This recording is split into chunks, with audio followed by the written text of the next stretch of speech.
The studio lights glow brighter than usual, reflecting off the polished table as the cameras begin to roll. Everything appears routine, almost predictable, the kind of controlled environment where every second is planned and every reaction is expected. But beneath that polished surface, something is shifting.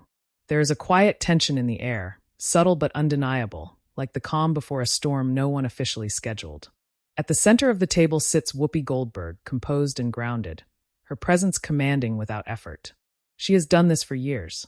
She understands rhythm, timing, and the delicate balance between conversation and confrontation. Nothing surprises her easily.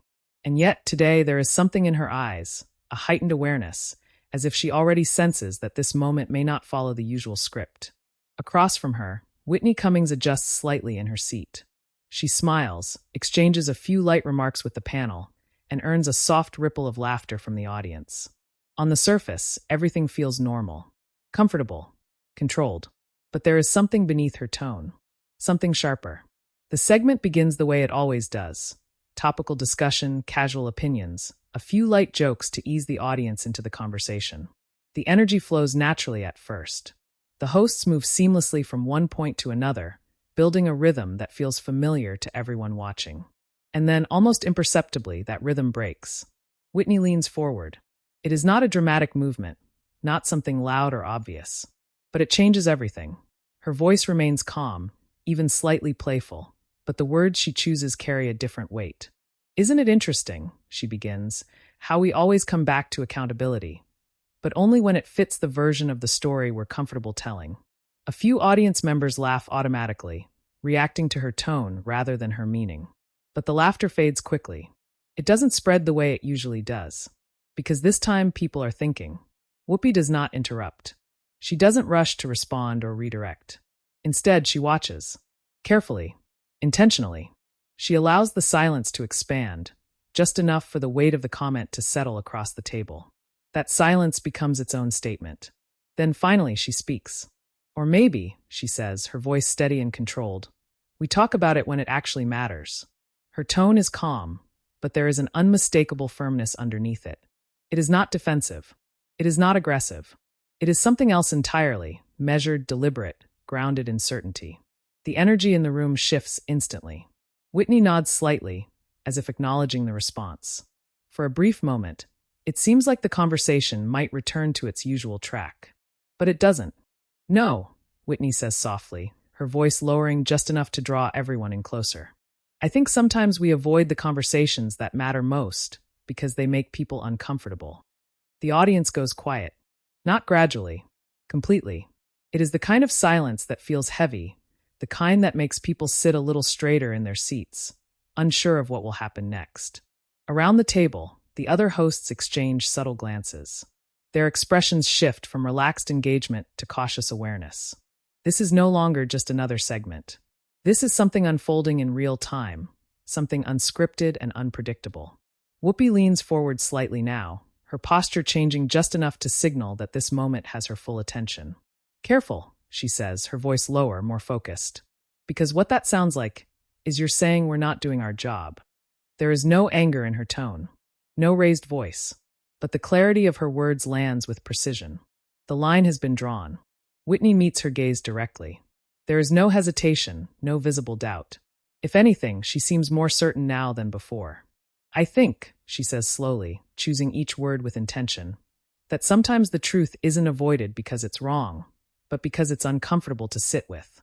A soft gasp ripples through the audience. The moment lingers. Cameras capture every angle.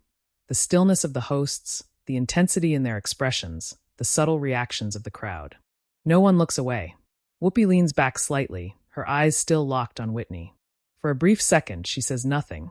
She simply studies her, as if weighing not just the words, but the meaning behind them. The silence stretches. And in that silence, the atmosphere changes completely. This is no longer just a discussion. This is something deeper, something real, something neither of them is willing to step away from. And for the first time since the segment began, it becomes clear to everyone watching. This conversation is no longer under control. It is unfolding on its own terms now. And whatever happens next, no one in that room is going to forget it. The silence doesn't break right away. It lingers, thick, heavy, almost physical, settling over the studio like a weight no one is quite ready to lift. The audience sits frozen, caught between curiosity and disbelief, unsure whether to react or simply absorb what's unfolding in front of them. At the center of it all, Whoopi Goldberg remains still, her posture composed, but her focus sharper now. There is no distraction in her gaze, no attempt to soften the moment. She is fully present, fully engaged, and completely aware that this is no longer just another conversation. Across from her, Whitney Cummings doesn't move much either. Her shoulders are steady, her expression controlled, but there is a quiet intensity behind her eyes that wasn't there at the start of the segment. She knows the line she crossed, and she knows she crossed it on purpose. One of the co-hosts shifts slightly in her seat, offering a small, uncertain smile, as if considering stepping in to redirect the discussion. But the moment passes. This exchange doesn't belong to anyone else anymore. Whoopi exhales slowly, almost imperceptibly, before speaking again. "You know," she begins, her voice softer this time, but carrying even more weight because of it. "There's a difference between pushing a conversation and assuming people aren't already having it." Her tone isn't confrontational. It's grounded, thoughtful, but there is a quiet authority in it that fills the room. Whitney tilts her head slightly, considering the words, but she doesn't retreat. "But are we really having it?" she asks. "Or are we just staying close enough to it that we don't have to feel it?" The question lands differently. It doesn't feel like a challenge anymore. It feels like pressure. The audience reacts in small ways, subtle shifts, exchanged glances, a few quiet murmurs that ripple and then fade. The room is no longer just watching. It's thinking. Whoopi leans forward again, her hands resting lightly on the table, her presence steady and deliberate. "We talk about real things here every single day," she says. "Not because it's easy, not because it gets attention, but because it matters." Whitney nods once slowly. "I believe that," she says. "I really do." There's sincerity in her tone now. Not sarcasm, not deflection, but believing it, she continues, doesn't mean we always go far enough. Another pause. The words don't hit loudly, but they settle deeply. For a moment, neither of them speaks. The cameras move quietly, capturing the stillness from different angles. The tension at the table, the focus in their eyes, the audience holding its breath without even realizing it.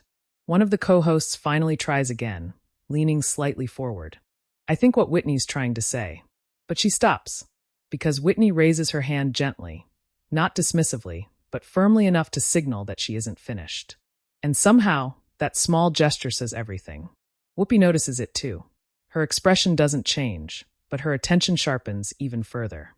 "So finish it," Whoopi says, her voice calm, inviting, but unmistakably direct. Whitney takes a breath. A real one this time. "I think," she says slowly, "that sometimes we confuse discussing something with actually confronting it." The audience reacts again, this time louder. A mix of soft applause and uneasy murmurs ripple through the room. Whoopi nods slightly, acknowledging the point, but not conceding it. "And what does confronting it look like to you?" she asks. There's no hostility in the question, just precision. Whitney leans back slightly, her arms relaxing against the chair as she considers the answer. "It looks like risk," she says. "It looks like saying something that might not land well. It looks like being willing to lose approval in order to tell the truth." The room grows still again, because now the conversation isn't just about topics. It's about stakes. Whoopi's eyes narrow slightly, not in anger, but in concentration. "You think we don't take risks?" she asks. Whitney shakes her head. "No," she replies. "I think you do. I just think sometimes the biggest risks are the ones we don't take." The words settle heavily between them. There is no immediate response. No interruption. No escape. The audience feels it too. The shift from disagreement to something deeper, something more personal, something that can't be resolved with a quick remark or a change of subject. Whoopi leans back now, her posture more relaxed, but her gaze still locked in place. For a moment, she says nothing. And that silence, it says more than anything else could. Because it isn't avoidance. It's consideration. Real consideration. Across the table, Whitney watches her carefully. There's no smirk now, no edge of performance. Just focus. Two people, sitting across from each other, fully aware that this moment matters more than the show itself. Finally, Whoopi speaks.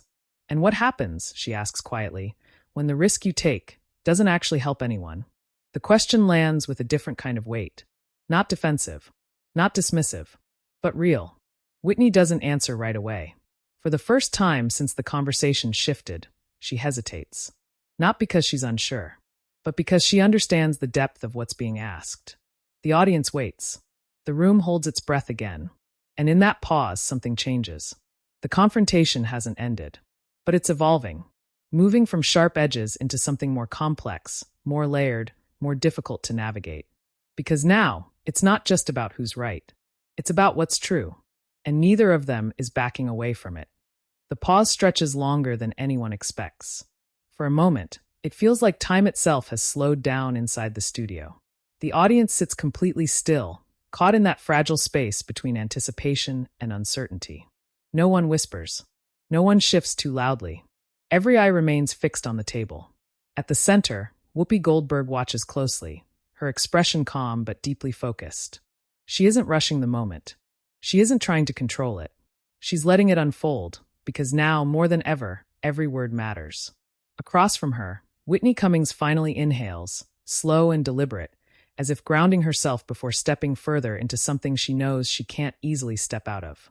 When it doesn't help anyone, Whitney repeats softly. She nods to herself, acknowledging the weight of the question. Then maybe, it wasn't the right way to say it, she continues. But that doesn't mean it wasn't the right thing to say. A ripple moves through the audience, not loud, not explosive, but noticeable. The kind of reaction that comes from people recognizing something uncomfortable, something familiar. Whoopi's gaze doesn't break. And who decides that? She asks. Who decides what's the right thing to say? Whitney leans forward again, her tone steady. No one, she says. That's the point.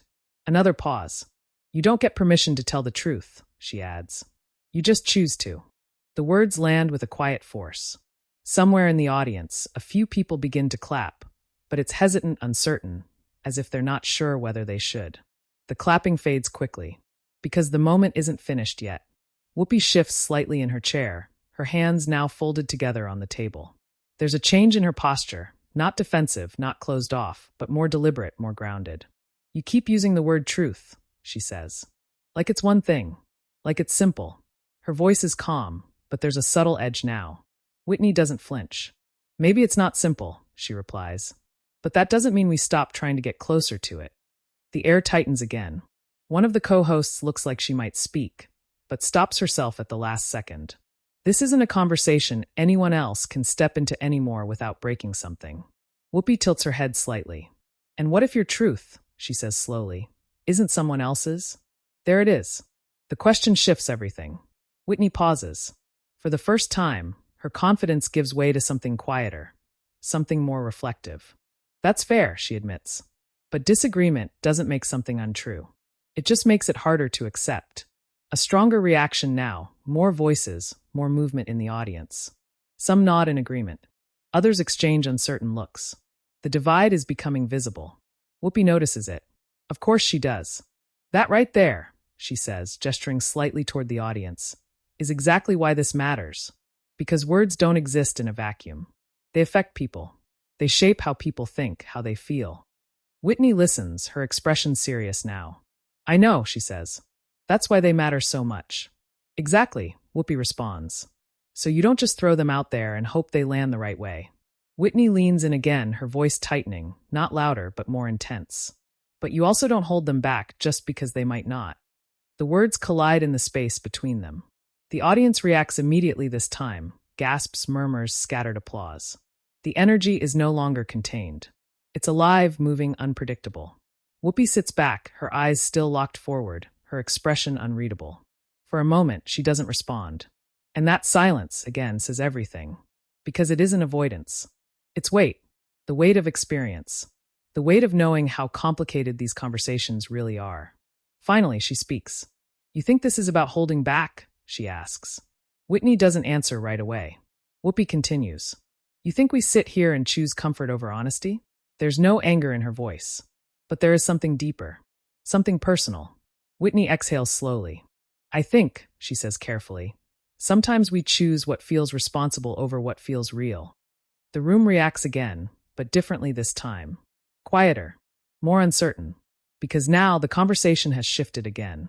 It's no longer just about truth. It's about responsibility. And that line is much harder to define. Whoopi leans forward, her presence commanding the space once more. And you don't think responsibility matters? She asks. Whitney shakes her head immediately. No, it matters, she says. Of course it does. She pauses. But so does honesty, she adds. Another silence. But this one feels different. Less confrontational. More heavy. Because both of them are right. And everyone in the room can feel it. The tension hasn't disappeared. But it's changed.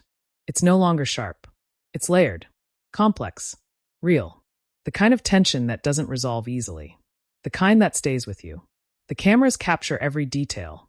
The stillness, the focus, the unspoken understanding that this moment has gone far beyond anything anyone expected. And somewhere in that silence, something shifts again. Not toward resolution. Not yet, but toward something deeper. Because now this isn't just a clash. It's a conversation that's forcing everyone, on that stage, and watching beyond it, to confront something bigger than opinions. Something harder than disagreement. Something real. And it's still not over. The silence that settles this time feels different. Not sharp. Not explosive. But deep. It stretches across the studio like something heavier than tension. Something closer to understanding. Or maybe the beginning of it. The audience isn't restless anymore. They're still. Focused. Listening in a way that goes beyond entertainment. At the center, Whoopi Goldberg sits quietly, her hands resting on the table, her expression no longer guarded but thoughtful. There's a shift in her presence now. Not a retreat, but a recalibration. Across from her, Whitney Cummings remains steady, but the intensity that once pushed the conversation forward has softened into something more reflective. She isn't trying to win anymore. She's trying to be understood. For a few seconds, no one speaks. And somehow, that silence says more than anything that came before it. Whoopi finally exhales, slow and measured, before leaning forward just slightly. You want honesty, she says quietly. It's not a question. It's an acknowledgement. Whitney nods, almost immediately. Yes, she replies. I do. The room holds its breath again, but this time, it isn't from tension. It's from anticipation. Whoopi's gaze remains steady. You don't get honesty by forcing it, she continues. You don't get it by cornering people or pushing them into a moment they're not ready for. Her voice isn't defensive. It's grounded. Experienced. You get it, she adds, by creating enough trust that people are willing to say what they actually think, even when it's difficult. The audience listens closely, some nodding slowly as the words settle in. Whitney doesn't interrupt. But she doesn't fully agree either. After a brief pause, she leans forward, her voice softer now, less confrontational, more sincere. But what if the moment never comes, she asks. What if people keep waiting for the right time, and the truth just stays buried? The question lands gently, but it carries weight. Whoopi considers it. Not dismissively, not defensively, but honestly. For the first time since the conversation began, there is no immediate answer. And that says everything. The cameras capture the stillness again, the kind that isn't empty, but full of thought, full of meaning. Finally, Whoopi speaks. Then maybe, she says slowly, the way we're asking for it needs to change. Whitney watches her closely. And maybe, she replies, the way we're avoiding it does too. A small reaction moves through the audience. Not loud, not divided this time, but unified. Thoughtful. Because now the conversation isn't clashing. It's connecting. Whoopi leans back slightly, her expression softening just a little more. There's no smile yet, but there's something close to it. You know, she says, this isn't easy.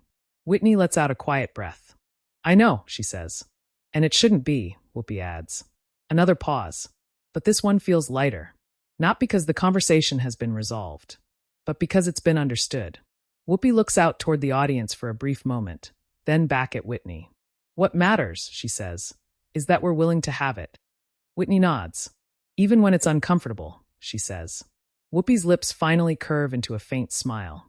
Especially then. And just like that, something shifts. The tension that once filled the room doesn't disappear. It transforms. It becomes something else. Respect. The audience begins to applaud. Not explosively, not chaotically, but steadily. The kind of applause that builds from recognition, not reaction. The co-hosts relax slightly, their expressions easing as the weight of the moment begins to lift. But no one speaks over it. No one interrupts it. Because everyone understands. What just happened mattered. The cameras slowly pull back, widening the frame to capture the full table, the audience, the atmosphere that now feels completely different from where it started. This wasn't a breakdown. It wasn't a fight. It was something far more rare. Two people stepping into discomfort and staying there long enough to find something real on the other side. Whoopi glances back at Whitney one last time, her expression calm, grounded, but now carrying a quiet respect. Whitney meets that look, returning it without hesitation. No words. None needed. Because the conversation didn't end with a winner. It ended with something better. Understanding. And as the segment fades out, the applause continues softly in the background, echoing through the studio like a reminder of what happens when people stop performing and start listening. The lights remain the same. The set remains unchanged. But the moment? That's something no one in that room, and no one watching beyond it, will forget.